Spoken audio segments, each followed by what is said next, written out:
Welcome to Solvetic, your channel to always learn technology easily. Below in the description, you will find useful links we used in this video.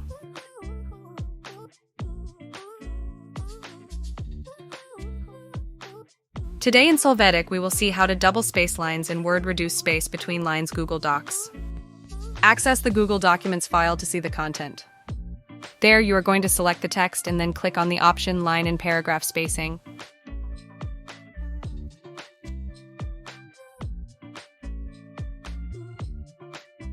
Choose the space and you will see the change immediately in the text.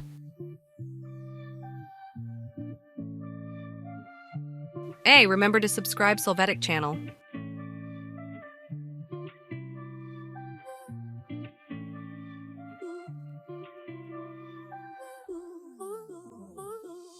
We hope it has been helpful for you.